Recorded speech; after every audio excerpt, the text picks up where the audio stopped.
আসসালামু আলাইকুম রহমতুল্লাহ। প্রিয় দর্শক, কেমন আছেন? আশা করি ভালো আছেন। প্রিয় দর্শক, একজন সরকারি কর্মচারী কি দিন মজুরের চেয়েও খারাপ জীবনযাপন করবে? চলুন বিস্তারিত তথ্য জেনে নিই। প্রিয় দর্শক, 18ই ডিসেম্বর প্রথম আলো অনলাইন প্রকাশিত মতামত বিভাগে সোহরাব হাসান তারা পাবেন মহাগ্রা ভাতা, অন্যরা কি টিসিবি ট্রাকের লাইনে দাঁড়াবে? শীর্ষক লেখাটি পড়ে আমার মতো লাখ লাখ 10 থেকে 20 গ্রেডের সরকারি কর্মচারী ভীষণ মর্মাহত। 1973 সালের প্রথম পে স্কেল থেকে শুরু করে 2009 সালের পে স্কেল পর্যন্ত সব পে স্কেলেই বার্ষিক বেতন বৃদ্ধির নিয়ম চালু ছিল, তবে তা ছিল একটি নির্দিষ্ট হারে। যেমন 1973-এ বাৎসরিক 5 থেকে 6, 8 থেকে 15, 25 থেকে 35, 45 থেকে 60, 70 টাকা হারে। আবার 2009-এ বাৎসরিক 190, 210, 220, 240, 265 টাকা হারে। পূর্বের পে স্কেলে কেউ বেতনক্রমের সর্বশেষ ধাপে পৌঁছালে পরবর্তী বছরে উচ্চতর বেতনক্রমে মূল বেতনের নির্ধারণ হতো।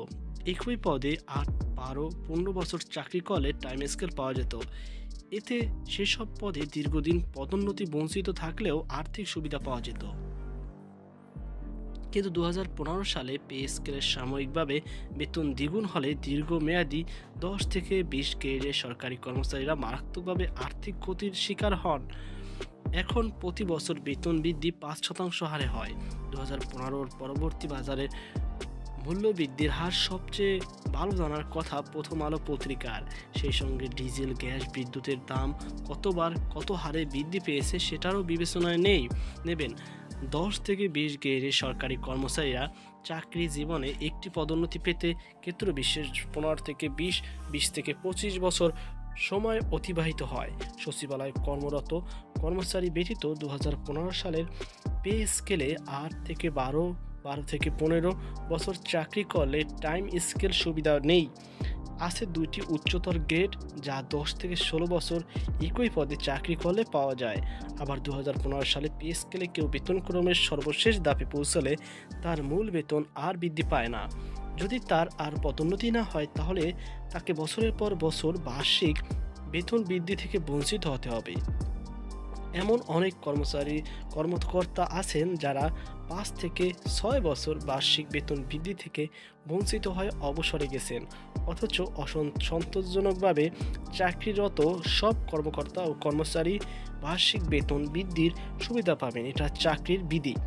যদি না কারো বিরুদ্ধে কোনো শৃঙ্খলা ভঙ্গের অভিযোগ থাকে বা বার্ষিক বেতন বৃদ্ধি বন্ধের শাস্তি আরোপ থাকে, কেবল 2015 সালের পে স্কেলের একটি ধারার কারণে সন্তোষজনক চাকরি করেও বার্ষিক বেতন বৃদ্ধি পায় না। এতে চাকরি জীবনের শেষ দিকে বেতন ও পেনশন নির্ধারণে অনেক আর্থিক ক্ষতি হয়। 2015 সালে 8,200 টাকা মূল বেতনে চাকরি শুরু করে একজন নিম্ন পদের কর্মচারী মাসে সব মিলিয়ে 15,300 টাকা বেতন পায়।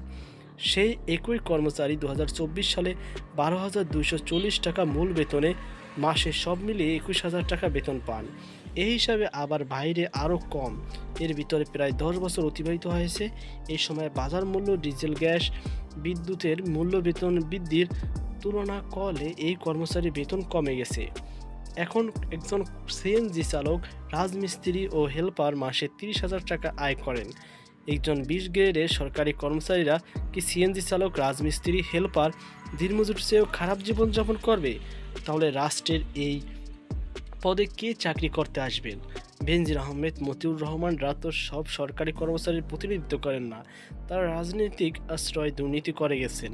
রাষ্ট্র কি চায় বেতনের চাকরিজীবীরা দুর্নীতির মাধ্যমে জীবনযাপন করুক? কিংবা বিনা সুদের গাড়ি কি একজন 10 থেকে 20তম গ্রেডের কর্মচারী পান? তারা কি পরিবার নিয়ে ন্যূনতম মৌলিক চাহিদা পূরণ করার অধিকার নেই কি? বাজারের সঙ্গে মিল রেখে বেতন নির্ধারণ করুক, আর কারো বিরুদ্ধে দুর্নীতি পেলে কঠিন থেকে কঠিনতম সাজা দিক। কিন্তু কম বেতনের চাকরি করার কথা বলার মানে হচ্ছে দুর্নীতিকে উৎসাহিত করা। আমরা কোনো বেনজির, মতিউর, আবেদ মালিক হতে চাই না। আমরা রাষ্ট্রের কর্মচারী হিসেবে পরিবার নিয়ে ন্যূনতম মৌলিক চাহিদা পূরণ করতে চাই। বছরে মাথাপিছু $2,784 সমপরিমাণ টাকা 20তম গ্রেডের একজন কর্মচারী আয় হতে হবে। সাধারণ মানুষ বিভিন্ন কাজে নিয়োজিত, তারা ইচ্ছে করলে মুদ্রাস্ফীতির চাপ সামলাতে পারেন। যেমন সিএনজি চালক কিছুদিন পর পরই ভাড়া বাড়ান, রাজমিস্ত্রি মজুরি বাড়ান, তৈরি পোশাক শিল্প মজুরি বাড়ে, ব্যাংকে ভালো বেতনের পাশাপাশি দৈনিক টিফিন ভাতাও পাওয়া যায় ইত্যাদি। কিন্তু আমাদের মতো সরকারি চাকরিজীবীদের নীরব কান্না ছাড়া কিছুই নেই। নিয়ম অনুযায়ী 2020 থেকে 21 সালে আমাদের পে স্কেল দেওয়া উচিত ছিল, কিন্তু কদিন পরেই 2015 সালে পে স্কেল নেই। মুদ্রাস্ফীতির চাপ সামলাতে সব রকম পরিবেশ পরিস্থিতি বিবেচনা করে সরকার মহার্ঘ ভাতা দেওয়ার কথা জানায়। অনেক সরকারি চাকরিজীবী মুখে রুমাল বেঁধে টিসিবির গাড়ি থেকে পণ্য কেনেন। সর্বনিম্ন 8,250 টাকা মূল বেতনের সর্বসাকুল্যে 15,000 টাকা আসে। এই 15,000 টাকা দিয়ে কেমন করে একটা পরিবার চলে? যদি রাষ্ট্র বাধার মূল্য, ডিজেল, গ্যাস, বিদ্যুতের দাম 2015 সালের মতো করে দিতে পারে, তবে 10 থেকে 20 গ্রেডের সরকারি কর্মচারীদের নতুন পে স্কেল বা মহার্ঘ ভাতা বা অন্য কিছু চাইবেন না। তো প্রিয় দর্শক, এই ছিল নীরব কান্না একজন সরকারি কর্মকর্তা কর্মজীবী। তো সকল বাধা সুস্থ থাকুন। আজকে পর্যন্ত আল্লাহ হাফেজ।